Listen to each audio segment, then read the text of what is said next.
and welcome to In the Lab. We've got Mr. Walker here and then myself, Jude. Excellent. It's our second question and answer video. You've sent in loads of questions, so we're going to deal with a few more today. So without further ado, let's get on with our first question. What is it, Jude? Okay, so the first one is from Maisie Barrow. Yeah. And it is, what would happen if the Earth lost its gravity? Oh, that's very good. And to help answer that, I have got a couple of props.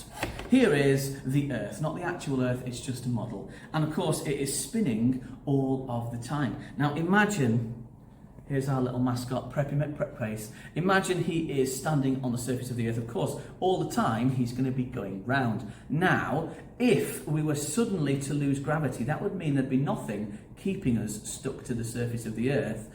And the Earth would continue to move.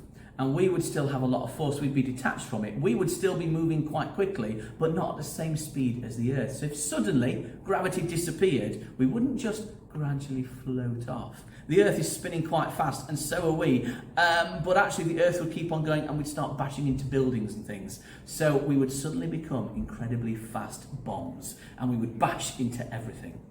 Now here's the thing.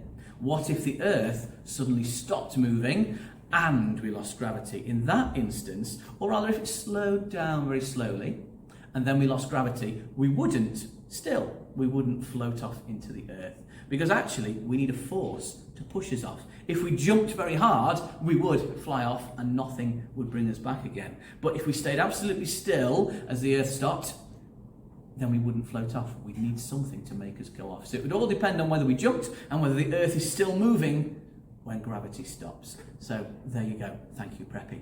Next question, Jude. What is it? Okay, so the next question is, why do bubbles pop? Why do bubbles pop? Any thoughts from you, Jude, on this? So, I don't know, maybe it's like part of the solution, because I know soap is very, like, not flammable, but it's like very easy to like just stick your finger in. So it's flexible? Yeah, very flexible. Okay. And then water, because it's a liquid, it's just quite easy to move the particles around. But then to mix together, you can technically create something that's easy to penetrate with your finger, resulting in bubbles. I like it. So we've got something that is flexible, and we've got water which is also quite flexible. The reason they pop is because there is surface tension that you get from water and a little bit of soapy liquid. If you push your finger into it too hard, then it breaks the surface tension and the whole thing just collapses. But what about a bubble that you don't pop or you don't poke? If it's just in the air, it still will pop, won't it? Well, that happens because the water that you said there's soap and there's water, quite right, Jude, well done. The water evaporates very slowly from the surface, and all that's left is the soap. Well, that soap can't remain as it is without the liquid, because you know that bubbles do move very gradually. The surface is quite flexible, it's always moving around. Without the water, it just pops. So once the water's evaporated, the bubble cannot cope.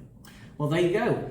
We're doing our questions quite quickly this time, aren't we? Question number 3, Jude, what is it? The next one I know partially the answer to, and it's, why does my skin go wrinkly in the bath?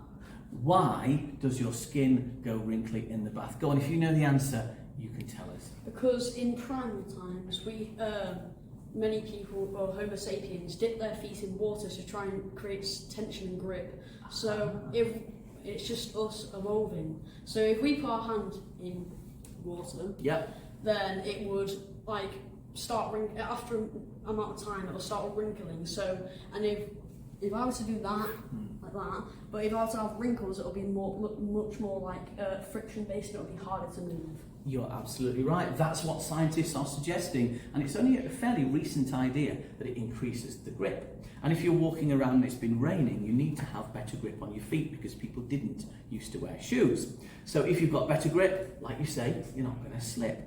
But why? I mean, what's the physical process of it going wrinkly? Well, what happens is you've got 2 layers of skin, and it's only the top layer, the epidermis layer, that swells with water. The bottom layer doesn't absorb the water. And that's going to cause a problem. If the top layer is expanding and the bottom isn't, it's going to cause a bit of an issue unless the top layer expands upwards, and then it's not going to push itself out of the way. So it forms wrinkles, so the top layer can go up, and you get all these ridges of bits of skin that have absorbed water. Now we've got another question, which is Last question. Oh, it's a question from the board. It went in the burning questions board. Here we go. Why, when you leave a glass of water, Yes. it gets warm, Ah. but when you leave a bath, it gets cold? Assuming that it's a hot bath, yes. So why does that happen? Well, it's a very simple answer to that. Heat is transferred from hot to cold. So if you've got something that's hot, there's always going to be heat transfer. And that's because the molecules or the atoms are vibrating. They're bashing into each other and they're transferring their heat into whatever they bash into. So when the hot molecules bash, some of their energy is transferred to the cold molecules around them. That means that if you've got cold water, the air is hotter, it's vibrating faster, it's transferring its energy into the cold water.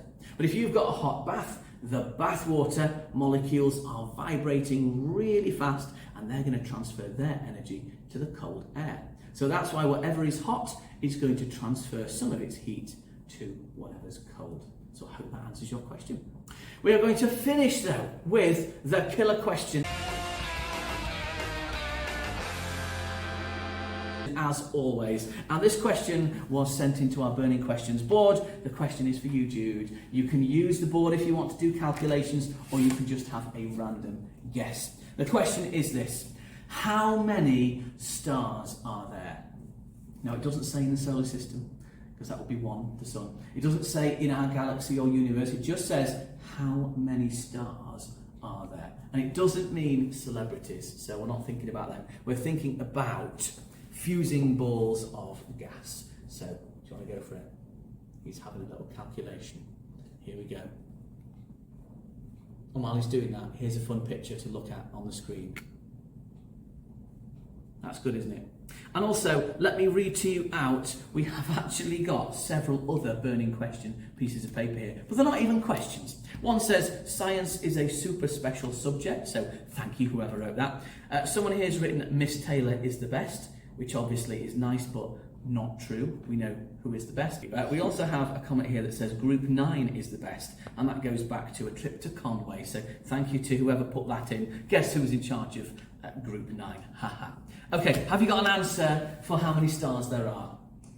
I put could be infinite, as stars always make or always develop and expand. Oh, I see. So there's a constant flux of how many stars there are. An infinite number. So basically, you're just kind of opting out of giving a number, aren't you? You're just going for infinite number. Well, according to this, after my extensive research, I can tell you we've got one sun in the solar system that we go around.